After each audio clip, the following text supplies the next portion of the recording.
Welcome to Seen and Heard podcast, where everyone should be seen and heard. In our segment of Outside the Beltway tonight, we will be discussing death of the liberal class. Hello, Charles. You're our expert. Charles, co-host, he's our expert. Hi. I wouldn't say expert, but okay. Well, you know a lot more about the this speaker than I do, but basically, the they give us like a little summary of what So the. basically, his thesis, he wrote this years ago. His thesis was that basically we used to have this thing called the liberal class, and they would engage in reform so as to relieve some of the tension that's created by capitalism, empire, etc. Racism. They would make small changes and reforms so as to appease the outrage. But what he suggests is we no longer even have that. That there's not even a liberal class anymore. Everyone's a corporatist, and so as a result, the only option now is rebellion. So I mentioned this because you were saying I'm just ready to flip tables. So Yep. And we're seeing it in real time. I mean, like you and this you is and he predicted the rise of Donald Trump. He predicted he I don't know if he's going to go into this. There's longer formats where he spells out America's ready is rife for a smooth talking authoritarian to rise up, and he warns about all this, and it's exactly what happened. And he got to have he's one of the few people in history that come back to say, I told you so. I was yelling. I was trying to warn you. This is very serious, but all these people want to just be liberal Democrats, and it won't happen here, and so you'll see. the denial, and the gaslighting, and the Well, it's apathy on the one hand, and it's the uh, privilege of being apathetic when you're not at the bottom of the barrel. That in the end, you're going to be one of the last ones to feel it. So that's privilege. It's never urgent for you if your life is not on the line. You still have your SUV, your house, your yard. You're not facing annihilation. You're not facing the forces of assimilation.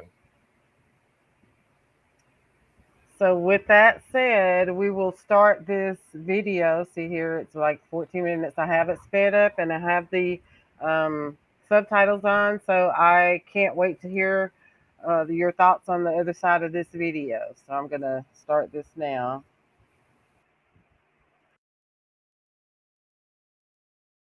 Joining us now in studio, Chris Hedges, author of Death of the Liberal Class, and we welcome you, I think, our first Pulitzer Prize-winning author on this program. I think so. Regardless, we're happy to have you here. Let's go through some of these definitions to make sure we're all talking about the same thing. What is the liberal class that you refer to? It is defined by the liberal institutions, a couple of which you mentioned. The liberal religious institutions, primarily the church, universities, of course, labor unions. In the United States, that would be the Democratic Party. In Canada, that would be the Liberal Party.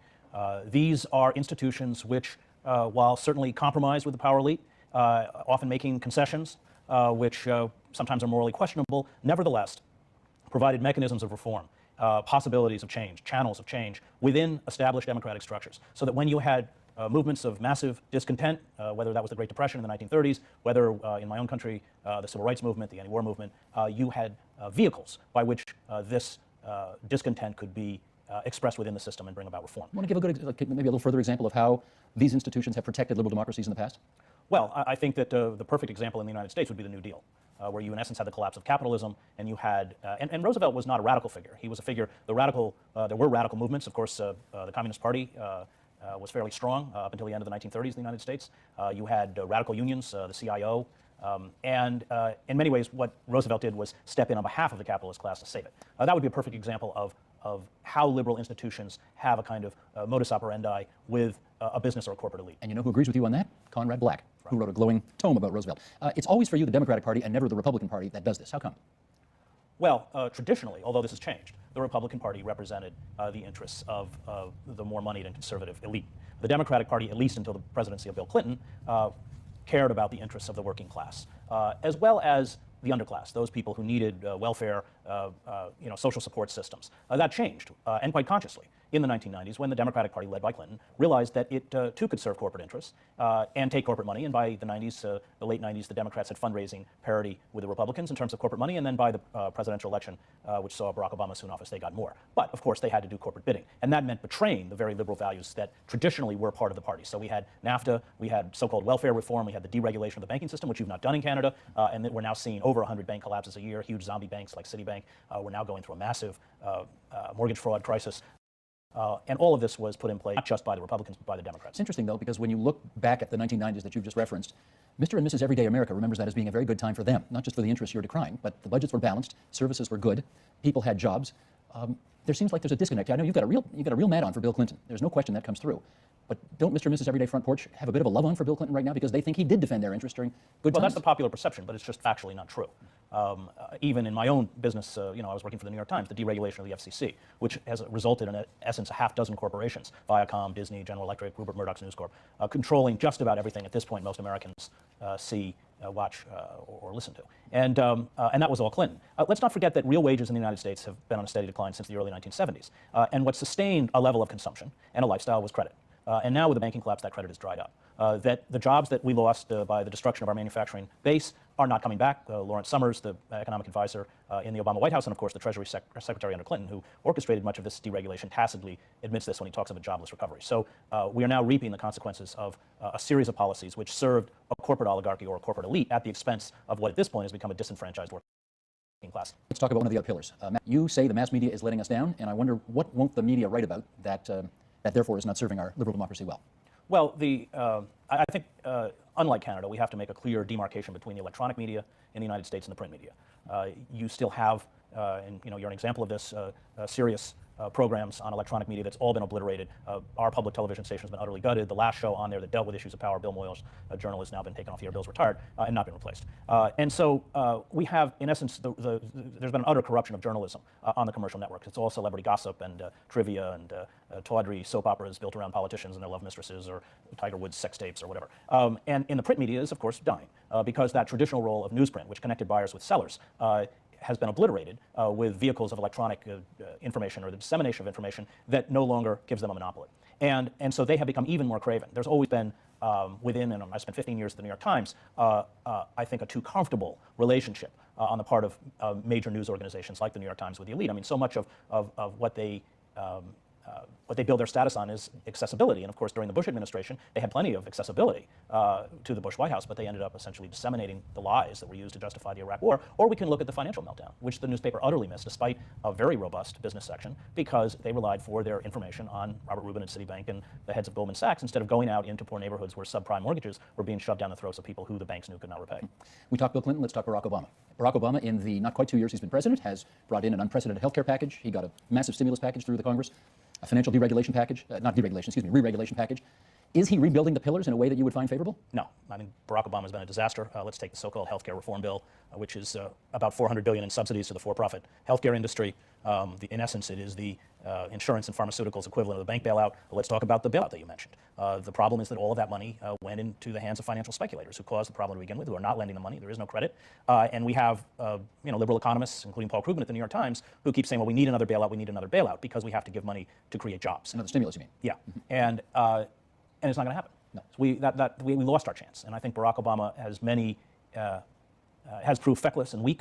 He, in essence, what the Democratic administration has done is codified the destruction of domestic and international law that was put in place by the Bush administration. I mean, remember, he's not even restored habeas corpus. Are you comparing him to the Almighty or the alternative? We had a prime minister here named Brian Mulroney who used to say that all the time. Don't compare me to the Almighty, compare me to the alternative. He's better than that, isn't he? I think that if you look at the structural embrace or the structure of the Obama administration, it is not in any way remarkably different from the Bush administration and would not have been any different from the McCain administration. And that's when we get to what Sheldon Wolin calls, our great political philosopher from Berkeley and Princeton, calls the system of inverted totalitarianism, that in essence, we have undergone, to steal a line from John Ralston Saul, we have undergone a kind of coup d'etat in slow motion. And I think that's right, that I think the levers of power are so corrupted that the citizenry has been disempowered. Remember that the first bailout plan, $700 billion proposed for Congress, was opposed across the political spectrum. Constituent calls were 100 to 1 against it. Some of the most impassioned speeches against it were delivered by far-right Republicans from Texas, and yet it passed anyway. Why? Because the corporations wanted it passed. The Treasury Secretary got down his hands and knees and kissed Nancy Pelosi's ring, and that's how he got through. And his worth was taught, wrapped up in about $500 million in Goldman Sachs. No one mentioned that at the time, right? There you go. Has there ever been, in your view, a dismantling of the liberal class in history? An out-and-out dismantling? Not so much dismantling as corruption. And I think that when the liberal class or liberal institutions go bankrupt, and this was something that obsessed Dostoevsky. It's what Demons is about. It's what Notre Dame Underground is about. It's something that I watched in the former Yugoslavia. What, in essence, that you do is you shut off that safety valve. You shut off the possibility for reform within the system. And that's what Nostrum Underground is about. It's about the defeated dreamer, the person who went and shouted, "Yes, we can," and voted for Barack Obama, and nothing changed, and he retreats into cynicism. And when your liberal institutions no longer function, then you enter, in Dostoevsky's words, an age of moral nihilism. And I think that's where we're headed. And I think we can already see it leaping up around the fringes of the American political establishment. That the Tea Party? The Tea Party, militias, or the lunatic fringe of the Republican Party, many of whom in a few days are going to assume positions of power. Because you think they're going to do so well in the midterms. Yeah. Let me read an excerpt from the book. Michael, this graphic, if we could, please. We have entered a historical vacuum. The systems built around the old beliefs have failed, but new alternatives have yet to be articulated. The longer the power elite and the liberal class speak in words that no longer correspond to reality, the more an embittered and betrayed populace loses faith in traditional systems of government and power. The inability of liberals and the power elite to address our reality leaves the disenfranchised open to manipulation by the demagogues. Here you are. The moral nihilism Dostoevsky feared with the collapse of the liberal class inevitably leads to social chaos. Play that out for us a little bit more. I mean, you touched on what a few elements of this are going to be. Okay, the Republicans do great next Tuesday. Obama continues a downward slide. Where do you see this going? Well, the problem is that because liberal institutions and the liberal class did not defend basic liberal values, especially a concern for the working class, much of the rage, and rage is the right word, that is being expressed through movements like the Tea Party, is directed not just at the government. And it's interesting that the manipulators of the Tea Party, like Dick Armory, have veered or deflected that rage away from Wall Street towards government, with very overt undertones of racism towards Obama. And so there's also a rage at the liberal class, which continues to speak in a language which purports to care about the interests of the working class and the middle class, and yet has served corporate interests to continue fraud and abuse and the degradation of the working class. So in some respects, they're getting their own just desserts. I think that the rage that is justified, and I think liberals have to wake up and recognize that we should begin to articulate this rage, because if not, it is going to continue to be co-opted and channeled by essentially proto-fascist, anti-democratic movements. We had an ex-politician in here or a few days ago actually, who said anger is not a great governing society. Anger is not a great philosophy by which to govern a society, or build a society for that matter. And yet you want to recapture some of that on the liberal side of the spectrum.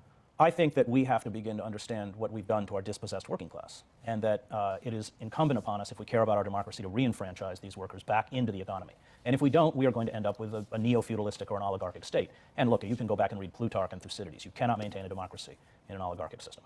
Okay, that's the thesis of Death of the Liberal Class. Chris Hedges is our guest, and coming up next on the debate, is Chris Hedges right? Has the liberal class really let us down? Stay with us.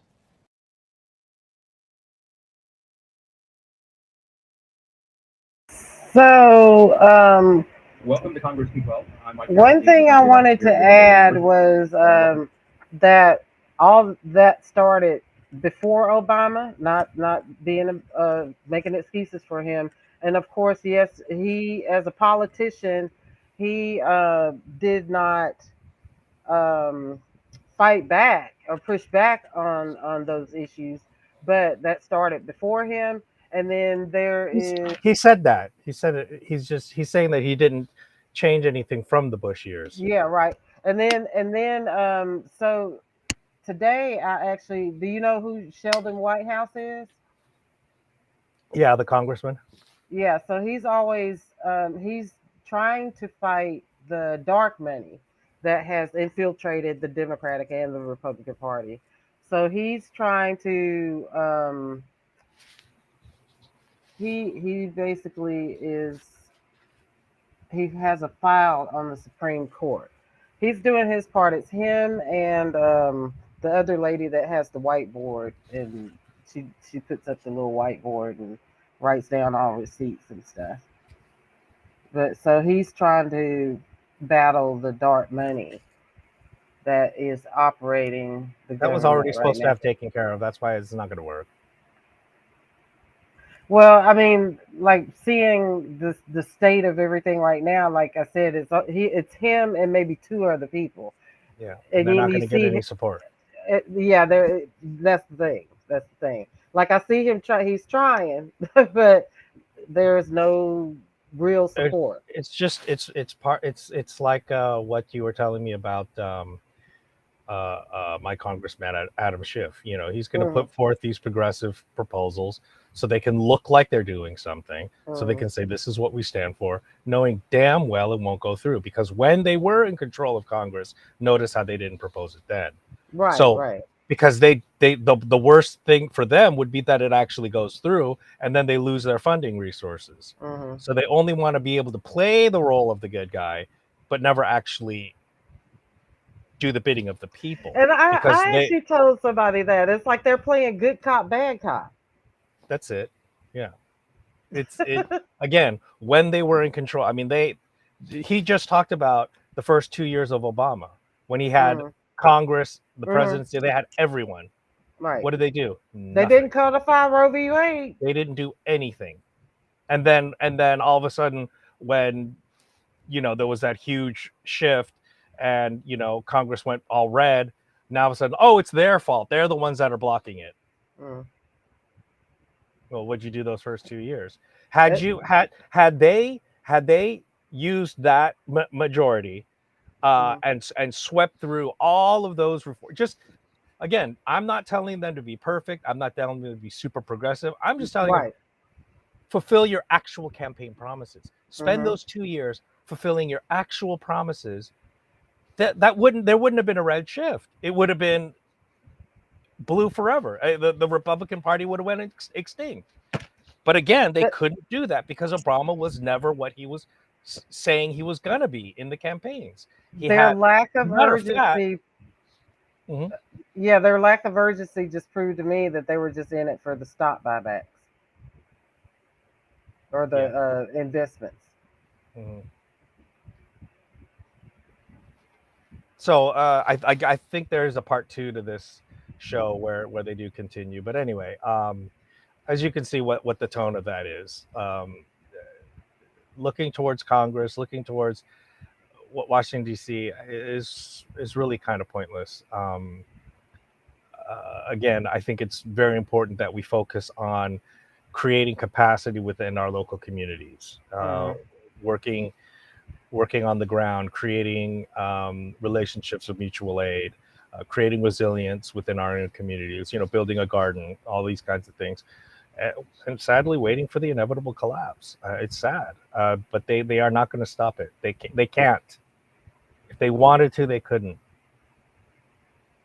Yeah, I mean, I have to agree with you right there because it's just a runaway train at this point. Yeah, that's right.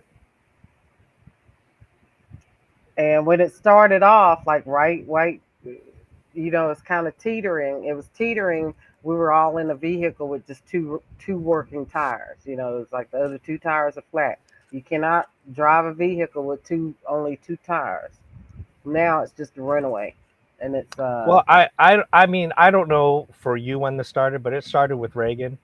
And after Reagan, you had the Clinton years, which is when uh, the Democrats became actual Republicans, and the mm, Republicans went completely insane. So I don't know where this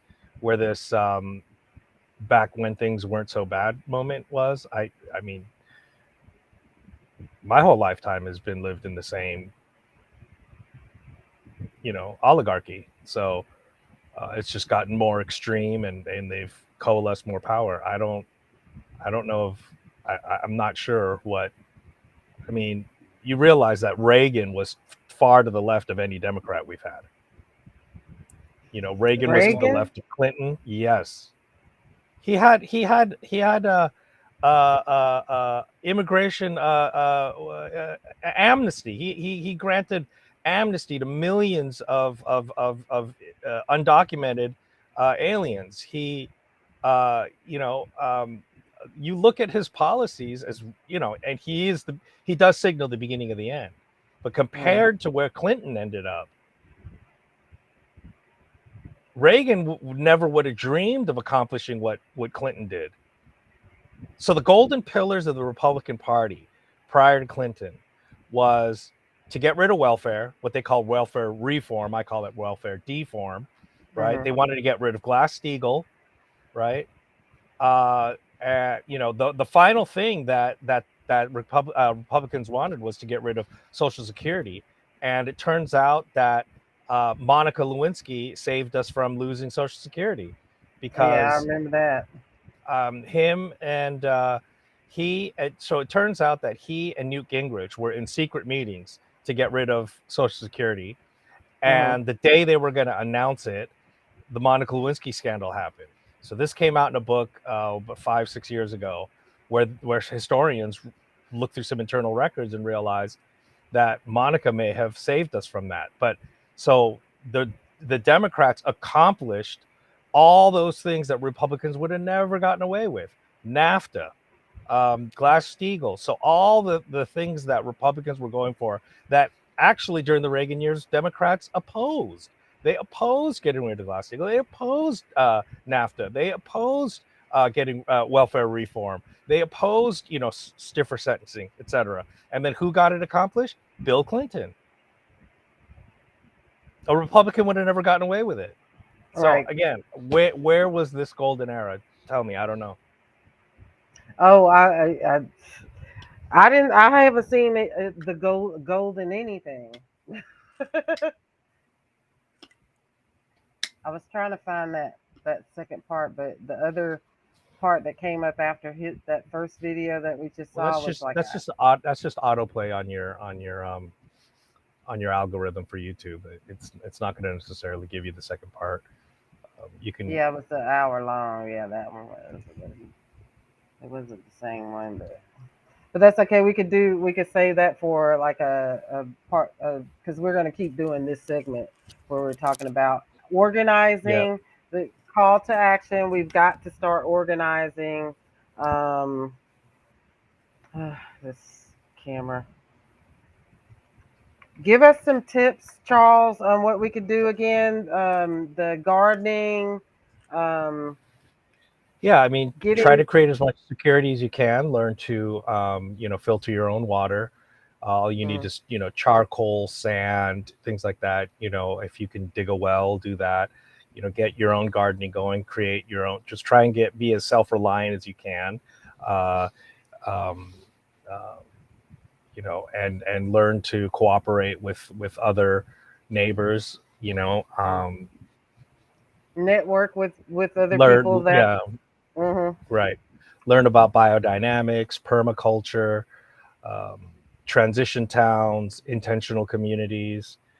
These are all, time bank. These were all movements, that are kind of old and petered out. And I don't even know if they're doing that much anymore. I'm telling you, it's bleak.